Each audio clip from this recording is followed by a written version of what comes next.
أستغفر الله العظيم الذي لا إله إلا هو الحي القيوم وأتوب إليه. أستغفر الله العظيم الذي لا إله إلا هو الحي القيوم وأتوب إليه. أستغفر الله العظيم الذي لا إله إلا هو الحي القيوم وأتوب إليه. أعوذ بالله من الشيطان الرجيم. بسم الله الرحمن الرحيم. السلام عليكم ورحمة الله وبركاته. الفاتحة. أعوذ بالله من الشيطان الرجيم. بسم الله الرحمن الرحيم. الحمد لله رب العالمين الرحمن الرحيم مالك يوم الدين إياك نعبد وإياك نستعين اهدنا الصراط المستقيم صراط الذين أنعمت عليهم غير المغضوب عليهم ولا الضالين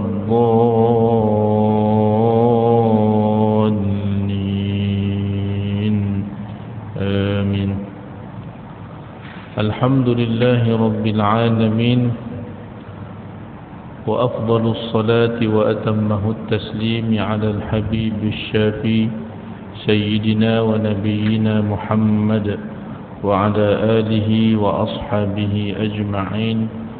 قال رب اشرح لي صدري ويسر لي أمري واحلل عقدة من لساني يفقه قولي. سبحانك لا علم لنا إلا ما علمتنا إنك أنت العليم الحكيم. ولا حول ولا قوة إلا بالله العلي العظيم. اللهم فقهنا في الدين وعلمنا التأويل. اللهم افتح علينا فتوح العارفين يا أرحم الراحمين. اللهم علمنا ما ينفعنا وانفعنا بما علمتنا. اللهم زدنا علما. اللهم ارزقنا فهما يا عليم. وصلى الله على سيدنا محمد وعلى آله وأصحابه أجمعين. أما بعد. قال الله سبحانه وتعالى في القرآن العظيم بعد أعوذ بالله من الشيطان الرجيم.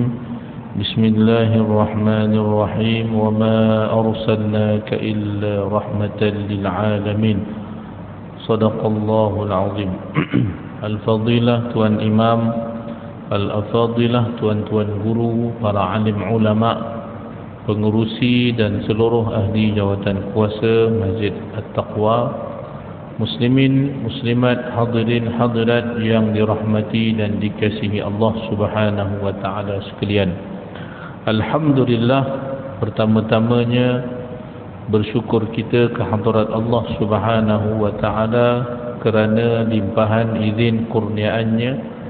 Pada malam yang berbahagia ini kita dapat sekali lagi berhimpun, beriktikaf, bertemu di dalam majlis halaqah ilmu.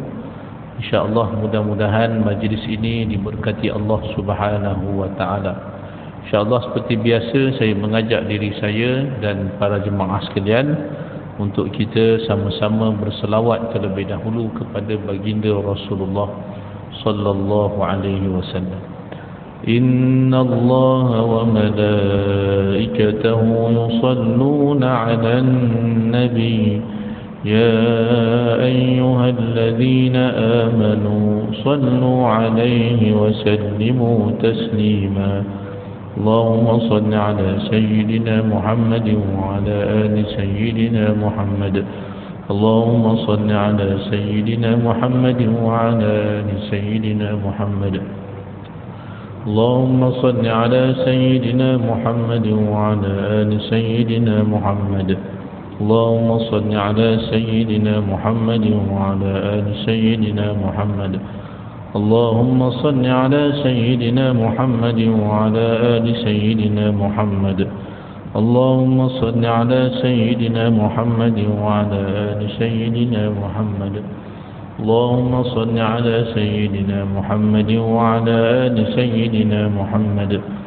اللهم صل على سيدنا محمد وعلى آل سيدنا محمد اللهم صل على سيدنا محمد وعلى آل سيدنا محمد اللهم صل على سيدنا محمد وعلى آل سيدنا محمد اللهم صل على سيدنا محمد وعلى آل سيدنا محمد.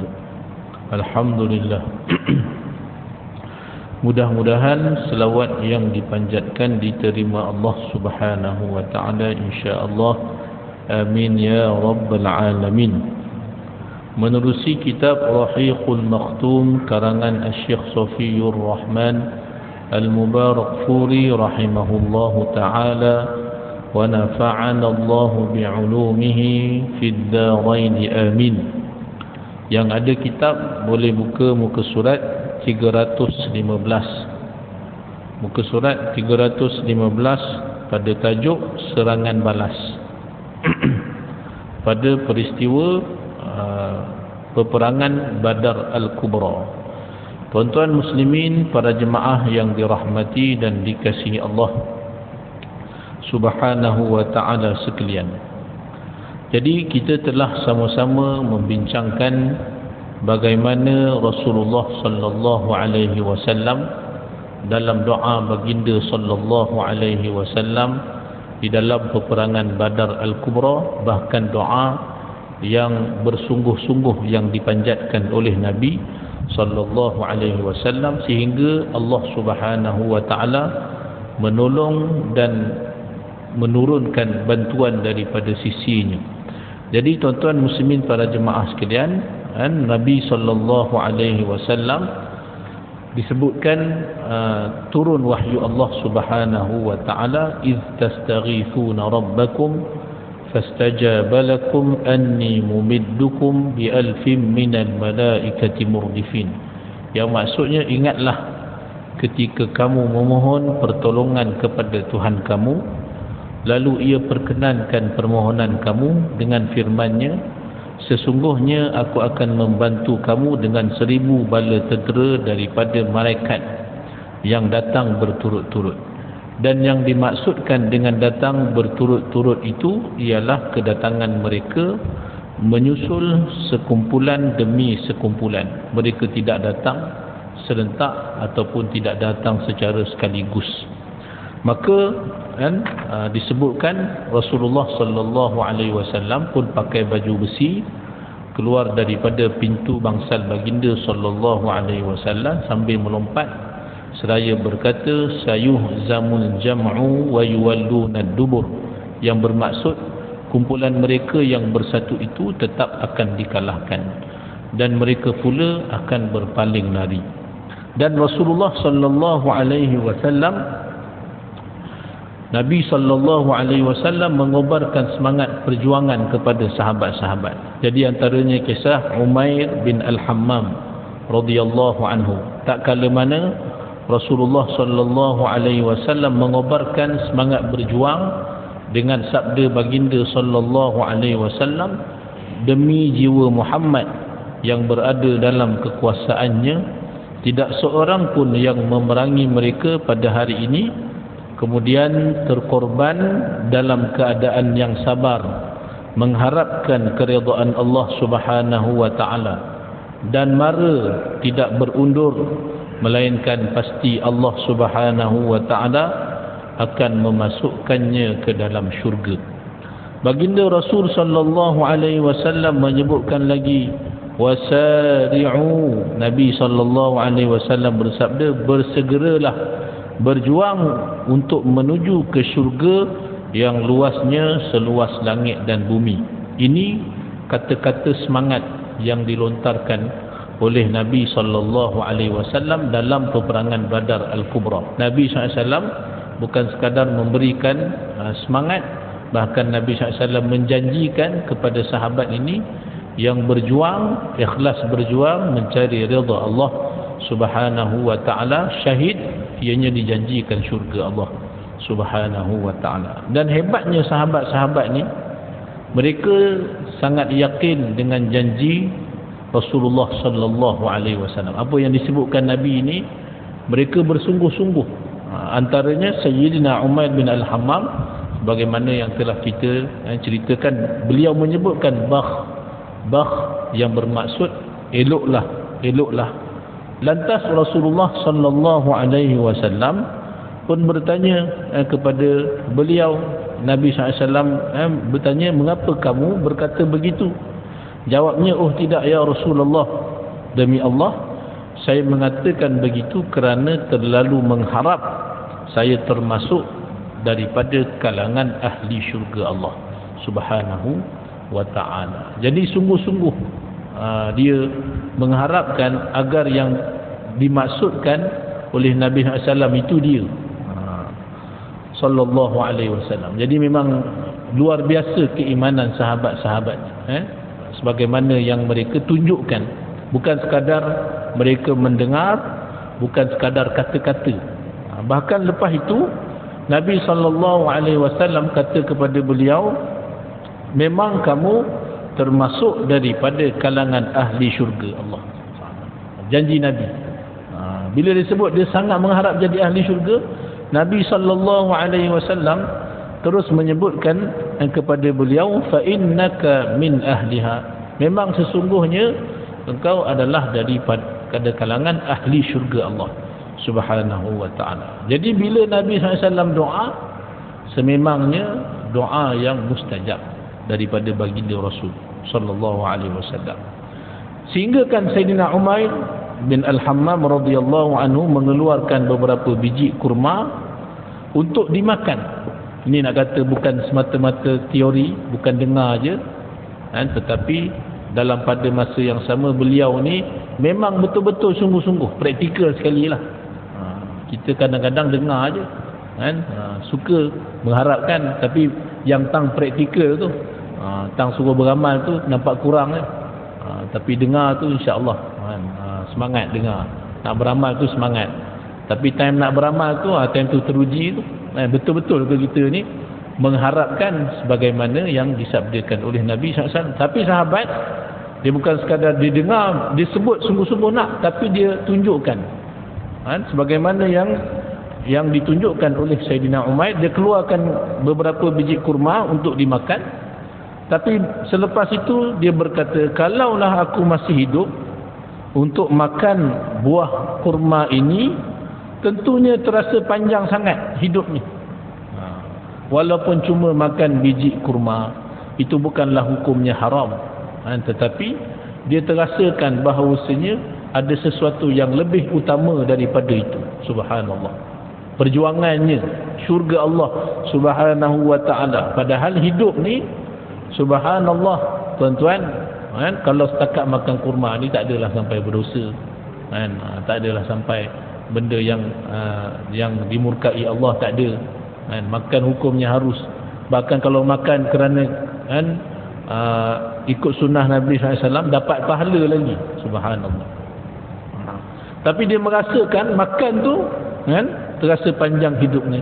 Lantas dicampakkan buah-buah kurma itu, kemudian dia terus berjuang sehinggalah syahid di jalan Allah subhanahu wa ta'ala. Ini sahabat, tuan-tuan. Ini sahabat Nabi. Bukan dia seorang. Bahkan begitu juga halnya Sayyidina Auf bin Al-Harith bin Afra, yang bertanya kepada Rasulullah sallallahu alaihi wasallam. Tanya kepada Nabi sallallahu alaihi wasallam, ya Rasulullah, wahai Rasulullah sallallahu alaihi wasallam, apakah yang membuatkan Tuhan tertawa dek kerana hamba-hambanya? Tanya sahabat ni. Ma yadhuka rabbu, disebutkan di dalam hadis, min abdihi, apa yang membuatkan Tuhan tertawa dek kerana hamba-hambanya? Jawab Rasulullah sallallahu alaihi wasallam, apabila hambanya menerjah masuk ke barisan musuh tanpa memakai baju besi, maknanya dia berjuang bersungguh-sungguh dengan penuh keberanian. Memang dia mengharapkan mati syahid. Itu maksud orang yang macam tu, bersungguh-sungguh sampai berjuang tu dia lupa dah nak pakai baju besi tentang keselamatan sebagainya. Sebab berjuang bersungguh-sungguh di jalan Allah Subhanahu wa ta'ala. Lantas sahabat ni Auf bin Al-Harith bin Afra radhiyallahu anhu, bila Rasulullah sallallahu alaihi wasallam berkata sedemikian, terus segera ditanggalkan baju besi. Ni nak sebut sahabat ni bukan teori, praktikal, sungguh-sungguh. Langsung ditanggalkan baju besi yang dipakainya, lalu dicampakkan baju besi tersebut. Kemudian disambar pedangnya dan terus berjuang hingga terbunuh syahid di jalan Allah Subhanahu wa ta'ala. Punya sungguh-sungguh tuan-tuan. Syahid, nak mati syahid. Ni sahabat-sahabat ni sungguh-sungguh sampai sehingga Allah SWT perkenankan, Allah Subhanahu wa ta'ala anugerahkan mati syahid ini kepada mereka. Subhanallah. Semasa Rasulullah sallallahu alaihi wasallam mengeluarkan arahan serangan balas, serangan pihak musyrikin mulai tumpul. Bayangkan punya semangat sahabat-sahabat ni, itu yang dia takut tu. Orang musyrikin walaupun bilangan dia ramai, tapi melihatkan semangat sahabat-sahabat yang bersungguh-sungguh dalam berjuang mencari syahid, mencari redha Allah Subhanahu wa ta'ala, mencari keredaan di sisi Allah Subhanahu wa ta'ala sebagaimana yang dijanjikan oleh Rasulnya sallallahu alaihi wasallam. Sehingga akhirnya timbul dalam jiwa orang-orang musyrik yang ramai ni takut, jiwa rasa takut, dan serangan mulai tumpul padahal bilangan dia ramai. Nak banding bilangan, kita sebut banyak kali dah tuan-tuan, berapa bilangan kan? Berapa kan? Berapa? 313, sebut tu 317 kan? Lawan dengan 1000 orang. Bilangan 1000 tu ramai, tapi akhirnya tumpul bilangan serangan daripada pihak musyrik. Bila mana Rasulullah sallallahu alaihi wasallam mengeluarkan arahan serangan balas. Memang awal-awal defensif. Nabi SAW marahkan sahabat-sahabat ni jangan serang, biar orang musyrik serang dulu. Serang dengan anak panah sahaja. Kalau sampai di hadapan barulah balas serangan.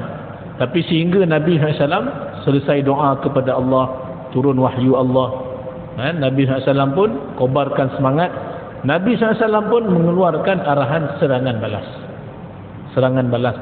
Sehingga kan serangan orang-orang musyrik yang cukup ramai bilangannya, begitu juga dengan Allahumma salli ala Muhammad, segala yang ada bekalan-bekalan ketenteraan semua cukup mulai tumpul. Walaupun semua cukup apa yang ada di sisi mereka, tapi tumpul. Walaupun semua yang ada, tapi maknanya Allah Subhanahu wa ta'ala lemahkan orang-orang musyrik itu, sehingga diberikan kekuatan kepada orang Islam. Walaupun senjatanya dan sebagainya tidak mencukupi, tapi Allah SWT berikan kekuatan itu kepada orang-orang Islam. Jadi yang ini yang kita sama-sama perlu usahakan tuan-tuan. Bukan hanya bilangan orang Islam ramai, tapi dalam pada masa yang sama diberikan kekuatan kepada orang Islam itu sendiri. Islam ni dia akan sentiasa kuat, tapi orang Islam tu dia jadi lemah. Sebab apa? Dia jauh daripada redha Allah, jauh daripada kitab Allah Subhanahu wa ta'ala. Dia cintakan dunia, dia mengutamakan dunia berbanding keredaan di sisi Allah Subhanahu wa ta'ala, sehingga Allah Ta'ala cabut rasa kekuatan itu kepada orang Islam. Berbanding dengan zaman sahabat baginda ridwanullah ta'ala alaihim ajma'in, mereka ini benar-benar dikurniakan kekuatan daripada sisi Allah Subhanahu wa ta'ala. Sehingga kan subhanallah, perancangan yang bijak ini menimbulkan kesan yang mendalam untuk meneguhkan kedudukan tentera Islam. Tak kala mereka menjalankan tindakan serangan dan asalkan itu mereka lakukan dengan penuh bersemangat, dan serangan yang mereka lakukan itu betul-betul serangan yang pahit di pihak musyrikin. Mereka mula mengkotak-katikkan barisan pertahanan musuh dan memancung leher-leher mereka. Sampai tahap kotak-katikkan ni tuan-tuan, bayangkanlah kan, maknanya orang Islam hebat sungguh dalam dalam misi peperangan ni, dalam peperangan Badar. Memang kuat sungguh, subhanallah. Kalau bila tahap sampai kotak-katik tu, istilah yang digunakan dalam kitab. Kalau pasukan bola sepak kan, ini contohlah untuk senang faham. Kan, kalau sampai tahap kan, Manchester City lawan dengan Felda United, contohlah contoh, tak melawan, diperkotak-katikkan macam tu kan, dia punya tahap tu, kena ayam-ayam macam tu kan, diperkotak-katikkan macam itulah tentera musyrik. Walaupun ramai bilangan dia, diperkotak-katikkan mereka, dan sahabat-sahabat ni pancung habis kan, leher-leher tentera musyrik. Semangat mereka ini semakin berkobar-kobar apabila melihat Rasulullah sallallahu alaihi wasallam yang memakai baju besi. Ini satu lagi luar biasa. Apatah lagi tengok ketua ada sama. Kalau kita istilahnya ketua ada sama lah kan, ketua turun padang, itu istilah naik semangat kan. Nampak menteri pun turun sama. Nampak PM turun, contoh. Jadi naik semangat kan, orang bawah naik semangat. Kalau dia hantar wakil ke, turun semangat kan, bila kan, program makan bersama, contoh contoh lagi ustaz ni, makan bersama menteri, ada menteri semangat, tiba-tiba hantar wakil turun semangat. Hantar pula orang kan, SU je turun semangat, tapi nampak naik semangat balik. Jadi sahabat-sahabat dia naik semangat apabila Rasulullah sallallahu alaihi wasallam dilihat sama dalam medan peperangan itu memakai baju besi sallallahu alaihi wasallam. Ini contoh tauladan. Bukan hantar wakil, bukan hanya memberikan arahan, tapi Nabi sallallahu alaihi wasallam turut sama dalam berjuang, pakai baju besi, melaung dengan lantang dan terang. Sayuhzamul jam'u wa yuwalluna dubur. Kata-kata Nabi SAW ni memang sesungguhnya memberikan semangat yang berkobar-kobar kepada sahabat ni untuk berjuang. Sayuhzamul jam'u wa yuwalluna dubur, yang bermaksud kumpulan mereka yang bersatu itu tetap akan dikalahkan dan mereka pula akan berpaling lari. Surah Al-Qamar ayat 45. Lantaran itu tentera Islam berjuang bermati-matian dengan dibantu oleh para malaikat Allah Subhanahu wa ta'ala. Dalam pada masa yang sama turun bantuan Allah Subhanahu wa ta'ala, iaitulah para malaikat Allah Subhanahu wa ta'ala. Semangat sahabat memang kuat, malaikat turun sama. Kita pun mengharapkan tuan-tuan, dalam majlis ni, bukan dalam medan peperangan je malaikat turun, dalam majlis ilmu ada juga disebutkan dalam hadis Nabi sallallahu alaihi wasallam. Majlis yang diberkati Allah kan, para malaikat ni dia melebarkan sayapnya, lebarkan sayap. Jadi kita harapkan juga majlis ilmu yang kita hadiri sebagainya, di sana turunnya para malaikat Allah Subhanahu wa ta'ala, dan bersamanya rahmat daripada sisi Allah Subhanahu wa ta'ala, dalam dia melebarkan sayap, duduk dalam majlis ilmu antaranya tuan-tuan.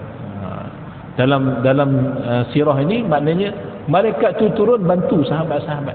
Jadi memang tak kala mana kita berada pada jalan yang diridai Allah Subhanahu wa ta'ala, sama ada di medan perjuangan, di medan ilmu, dalam medan ibadah, sememangnya malaikat ni turun sama, malaikat ni ada kan, bersamanya rahmat daripada Allah Subhanahu wa ta'ala. Duduk dalam majlis macam ni malaikat kan, duduk majlis ilmu sebagai contoh, majlis zikir sebagai contoh kan, majlis ibadah ingat kepada Allah, malaikat Allah Subhanahu wa ta'ala bersama-samanya malaikat Allah Subhanahu wa ta'ala. Tapi kalau dalam majlis maksiat, bukan malaikat.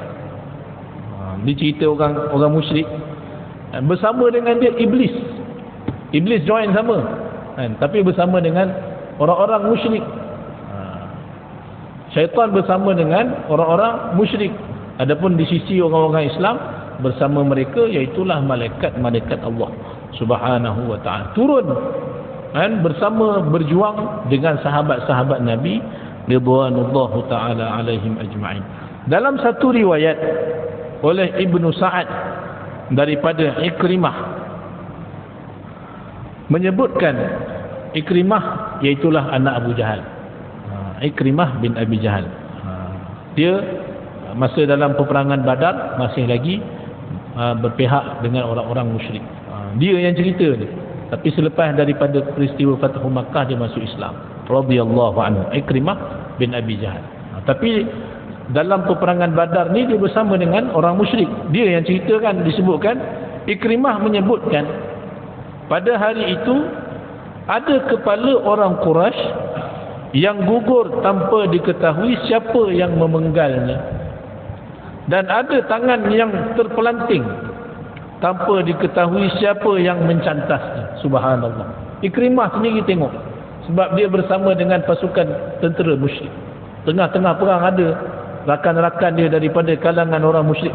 Tiba-tiba kepala jatuh. Tiba-tiba kepala jatuh. Siapa lagi? Malaikat itu adalah malaikat-malaikat Allah. So, tak ada yang tangan terpelanting, tiba-tiba tangan terpelanting. Mereka tak nampak, tapi tiba-tiba jatuh kepala, tiba-tiba dah terpancung dah kepala.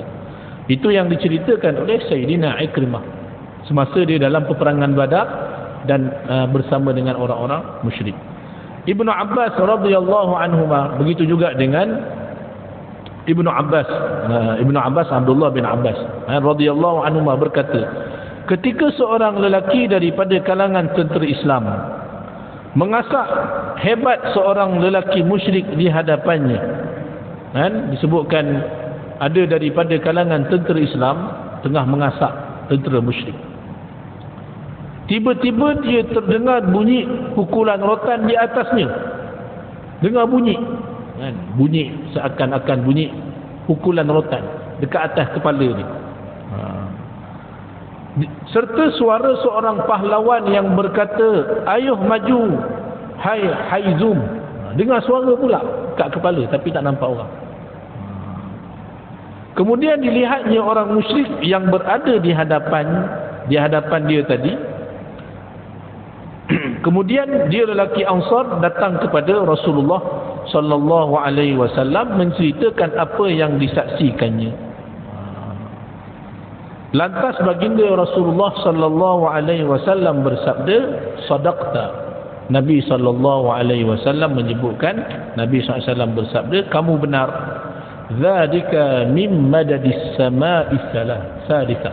Atau kama qala Rasul sallallahu alaihi wasallam. Nabi sallallahu alaihi wasallam sebutkan, itulah bantuan yang datang daripada langit yang ketiga. Subhanallah. Memang datangnya turunnya malaikat Allah Subhanahu wa ta'ala bersama dengan orang-orang Islam, orang-orang muslimin. Abu Dawud Al-Mazini radhiyallahu anhu berkata, aku sedang mengikut seorang lelaki musyrik untuk membunuhnya. Ini kisah Sayyidina Abu Dawud Al-Mazini radhiyallahu anhu dalam perang Badar. Tengah kejar orang musyrik nak bunuh dia, tiba-tiba tengah dia nak cantas kepala, tiba-tiba kepalanya jatuh dulu kepala. Sebelum pedangku sampai kepadanya, belum sempat jantas kepala dah jatuh. Bukan magic. Tapi tu luar biasa tuan-tuan. Ini bantuan daripada Allah Subhanahu wa ta'ala dalam peperangan Badar. Maka tahulah aku bahawa dia dibunuh oleh orang lain. Maknanya ada yang bunuh dia, iaitu malaikat Allah Subhanahu wa ta'ala. Seorang lelaki Ansar membawa Al-Abbas bin Abdul Muttalib. Sayyidina Al-Abbas bin Abdul Muttalib pada saat ketika ini dia bersama dengan tentera musyrik. Tapi dia hadir turut serta bersama kerana terpaksa. Sayyidina Al-Abbas bin Abdul Muttalib. Dan pada saat ketika ini beliau belum lagi memeluk agama Islam, belum masuk Islam. Dia pakcik Rasulullah, dia adalah bapa saudara Rasulullah sallallahu alaihi wasallam. Anaknya iaitulah Ibnu Abbas ataupun Sayyidina Abdullah bin Abbas radhiyallahu anhuma. Sebab tu kita sebut radhiyallahu anhuma. Kalau dengar je hadis an Ibni Abbas, maknanya daripada anak Al-Abbas, iaitulah Abdullah bin Abbas. Kalau tuan-tuan pergi Taif, ada satu masjid namanya Masjid Abdullah bin Abbas radhiyallahu anhuma. Maknanya Ibnu Abbas. Kita akan sebut radhiyallahu anhuma.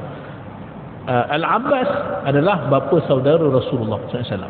Selepas ketiadaan Abu Talib, Al-Abbas bin Abdul Muttalib lah orang yang dia menjaga dan memelihara Rasulullah SAW, yang mengambil berat tentang Nabi SAW. Jadi Al-Abbas ni dalam peperangan Badar, dia bersama dengan tentera musyrik, hadir serta bersama, tapi kerana terpaksa. Yang paksa dia Abu Jahal. Batu dalam peperangan Badar, ada daripada kalangan beberapa orang yang Nabi SAW pesan jangan dibunuh dia, jangan dibunuh mereka-mereka ni, sebab mereka turut serta bersama adalah kerana terpaksa. Antaranya iaitulah Al-Abbas bin Abdul Muttalib radhiyallahu anhu. Ada beberapa orang lagi yang mereka ini Nabi SAW pesan kalau jumpa jangan bunuh, sebab dia hadir adalah kerana terpaksa. Lalu ada seorang lelaki Ansar ditangkap, bawa Al-Abbas bin Abdul Muttalib sebagai tawanan, bawa kepada Rasulullah sallallahu alaihi wasallam. Tetapi Al-Abbas, iaitulah bapa saudara Nabi SAW, ni dia berkata, bukan dia ini yang menawan aku, bukan dia yang tangkap aku, kata Sayyidina Al-Abbas, tetapi aku ditawan oleh seorang lelaki yang botak, di tepi kepalanya dengan rupa yang amat tampan, berada di atas kuda bertumpuk hitam putih, dan aku tidak pernah melihatnya di kalangan tentera Islam. Tak pernah tengok pun orang tu. Laki tu memang tampan sungguh, duduk atas kuda, dialah orangnya yang tawan aku, kata Sayyidina Al-Abbas bin Abdul Muttalib radhiyallahu anhu. Masa ni dia belum Islam.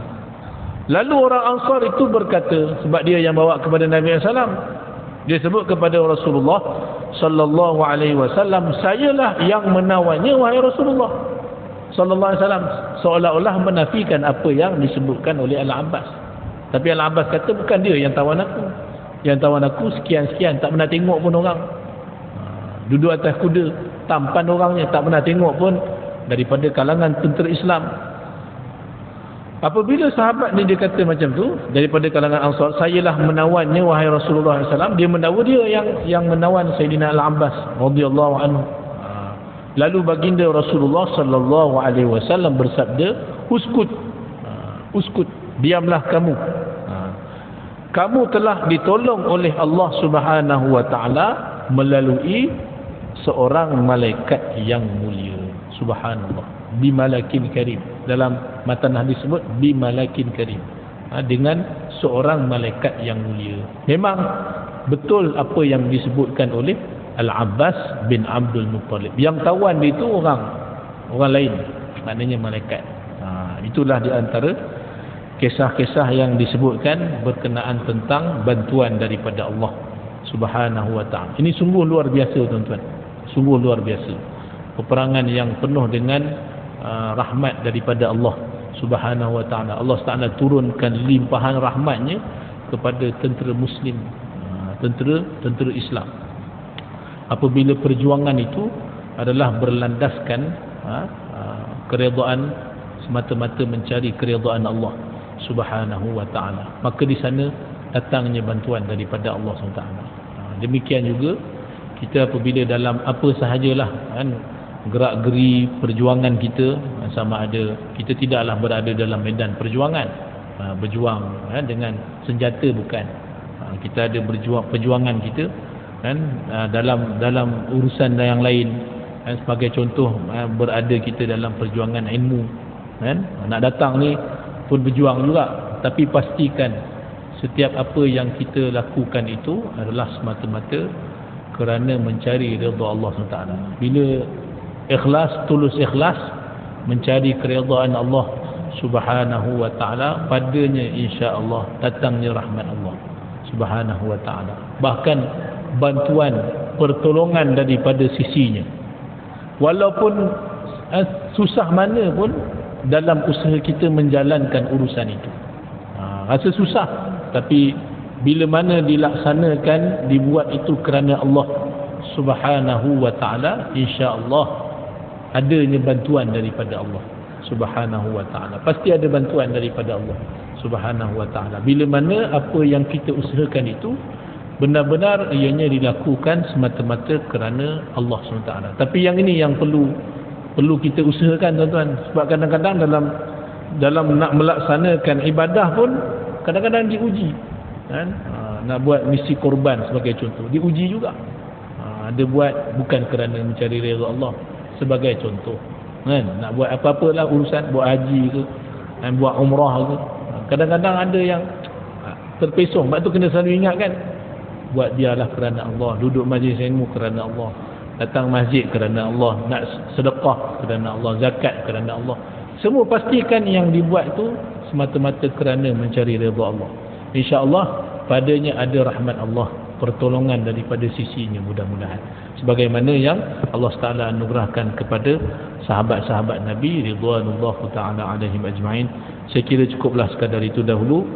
Yang baik daripada Allah Subhanahu wa ta'ala, segala kelemahan, kekurangan adalah daripada diri saya sendiri. InsyaAllah ada rezeki kita jumpa lagi untuk perbincangan yang seterusnya, iaitulah pada tajuk Iblis melarikan diri daripada medan pertempuran. Ini tajuk yang selanjutnya. Ada pula Iblis di pihak tentera musyrikin. InsyaAllah ada kesempatan kita akan bincangkan pada kuliah yang akan datang. Wallahu subhanahu wa ta'ala a'la wa a'lam. Sekadar itu dahulu, yang baik daripada Allah SWT, segala kekurangan, kelemahan daripada diri saya sendiri. Aqulu qawli hadha wa astaghfirullahal azim li wa lakum. Subhanakallahumma wa bihamdika asyhadu an la ilaha illa anta astaghfiruka wa atubu ilaik. Bismillahirrahmanirrahim. Al-'asr innal insana lafi khusr illa alladhina amanu wa 'amilus shalihat wa tawassaw bil haqq wa tawassaw bis sabr. Barakallahu fikum. Assalamualaikum warahmatullahi wabarakatuh.